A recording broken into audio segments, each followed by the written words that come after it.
One Piece. Why Kuma became a pacifista, explained. The Pacifista were first introduced in One Piece before the time skip, when the Straw Hat Pirates reached the island of Sabaody Archipelago. It was clear for the crew to see that these pacifistas were clones of none other than one of the warlords of the sea, Bartholomew Kuma. At the time, the pacifistas were standing in the path of the Straw Hat Pirates and caused utter destruction on the island. Just defeating one of them took the combined force of every single member of the Straw Hat crew to combine their forces. At the time, fans did not pay too much attention as to why these pacifistas existed under the Navy's control. However, when Kuma's motivations became clear, questions started emerging as to why he would give himself up for a project as sinister as the Pacifista project in the first place. Finally, One Piece has now provided fans with the answer: Kuma's search for Bonnie's cure. To understand how the pacifistas came to be and why Kuma decided to become a subject for the Pacifista project, one needs to understand Kuma's goal after he decided to leave the Revolutionary Army. Kuma decided to leave this group after he realized that Bonnie had contracted the sapphire scale disease. This disease was impossibly difficult for anyone to cure, anyone normal, at the very least. As such, Kuma decided to go far and wide and search for a cure, and fans could actually see him go to the places that the Straw Hat Pirates were sent to do as well. Kuma decided to go to the Torino Kingdom in the South Blue, where Chopper was sent during the time skip. He also went to Kurigana Island, where Mihawk took up residence several years later. Kuma then went to see Herida, who, as fans know, was present on Weatheria. He even went past Tequila Wolf and, at the same time, to Namakura Island. Kuma also sought a cure from Heracles on Buoyant Island and failed. After his hope had run thin, Kuma coincidentally ran into Dragon. Kuma and Dragon reunite. Not many fans expected to see Kuma reunite with Dragon in One Piece chapter 1099, however, that is precisely what ended up happening.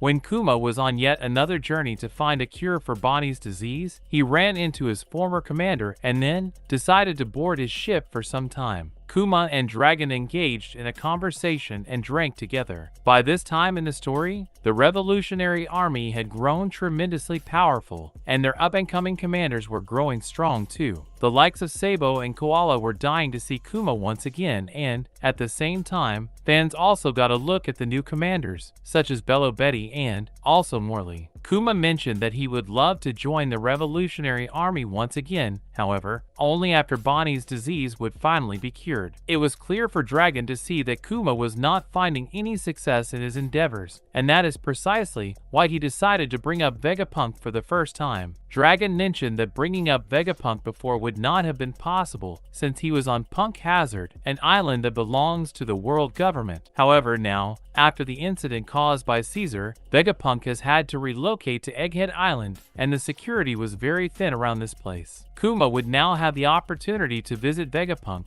and seek a cure for Bonnie. If there was anyone in the world who would be capable of treating the disease that Bonnie suffered from, it would definitely have been Vegapunk. That is precisely why Kuma decided to visit this genius scientist, and the basis for the Pacifista project was thus laid by Oda. Kuma meets Vegapunk. Soon after, Kuma returned to the Sorbet Kingdom and went straight to Bonnie. Asking her to climb in a wooden box, Kuma decided to take her to the New World, where the genius scientist of the Navy, Dr. Vegapunk, was situated. It took them quite some time to reach Vegapunk, however, they successfully got to him in the end. One look at Bonnie and Vegapunk immediately knew that the disease that she was suffering from was sapphire scale, and it did not take him long to tell Kuma that he could cure the disease. Essentially, he would use stem cells to cure Bonnie of her deadly disease and give her new life. Vegapunk mentioned the cost of this process was so humongous that it was comparable to building a cyborg itself. Naturally, Kuma did not have the money to pay for this process. Vegapunk mentioned doing all this for him for free, however, he also knew that Kuma had something else to offer to him. Right from the moment Kuma walked through his door, Vegapunk realized that his magnificent stature interested him. After running a few reports, he realized that Kuma was a buccaneer and, by this time in the story, he was already looking for a subject for his cloning project. Vegapunk offered to cure Bonnie's disease for free if Kuma decided to become the subject for his cloning project. He told Kuma that he was looking for the perfect subject for his clone army, and now he finally found one. This army was to be strong enough to defend the weak and the innocent from the evildoers, and be strong enough to crush all pirates at once. The origin of Pacifistas. As soon as Vegapunk offered Kuma to treat Bonnie for free,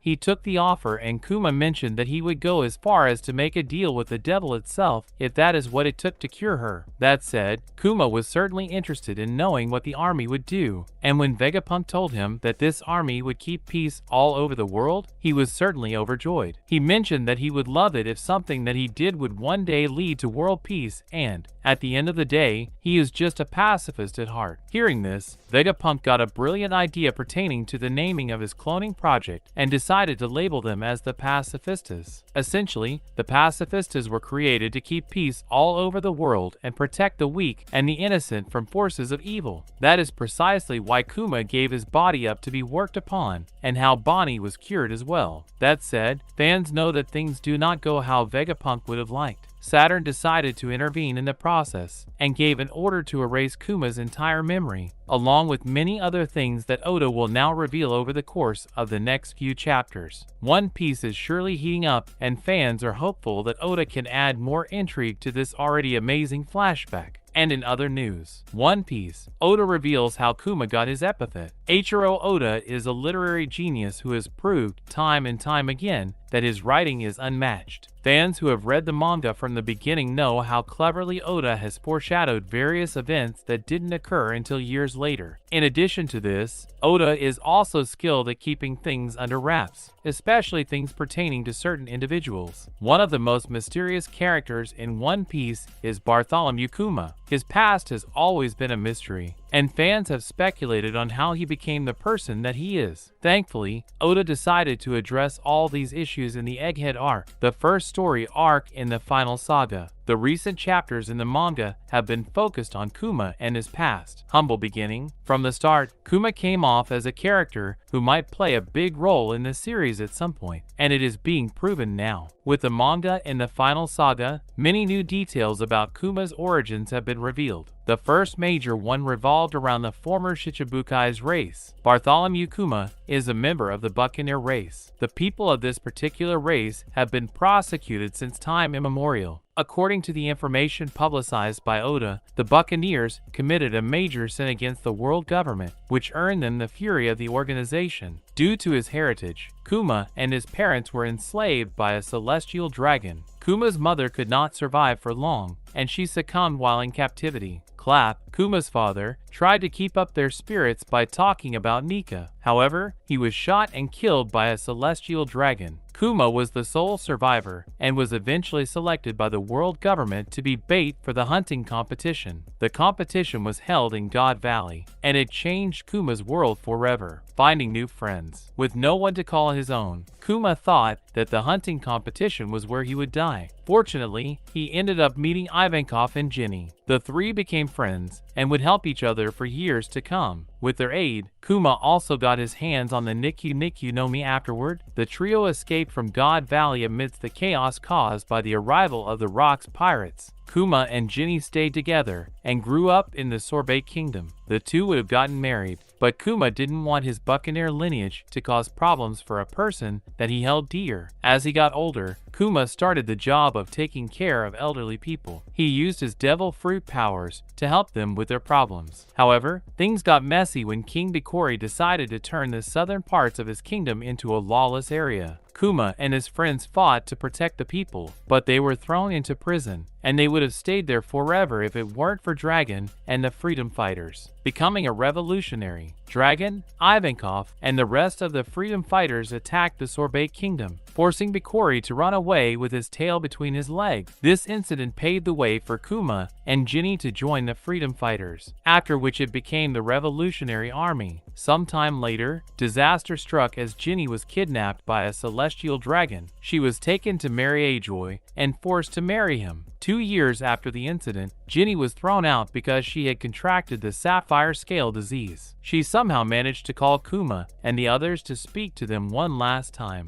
Kuma used the Nikyu no Mi to travel to Ginny's location, but it was already too late. After her death, Kuma took on the responsibility of raising a young Bonnie. When she also came down with the sapphire scale disease, Kuma decided to quit the Revolutionary Army and solely dedicate his life to finding a cure for Bonnie. As if things were bad enough, King Bikori decided to come back and cause more chaos, but Kuma managed to crush him and his forces. The tyrant, Kuma's success won over the people, and they wanted him to be their new king. However, Bikori was not pleased with the development, so he started to circulate rumors about Kuma being a tyrant and how he tortured the people of the Sorbet Kingdom. These fabrications probably earned him the support of the world government, which is why it supplied Bikori with a fleet of marines. Bikori failed yet again, but Kuma's actions made him a criminal, so he had to leave the Sorbet Kingdom and become a pirate. The world government was aware of Kuma's actions, and it placed a bounty on his head. In an attempt to cure Bonnie, Kuma became Vegapunk's test subject and eventually a Shichibukai. It is unclear when Kuma was offered the opportunity, but Oda will divulge this information before the end of the arc. That's a wrap for this video. Don't forget to like this video and subscribe to our channel. We'll be back with more amazing videos very soon.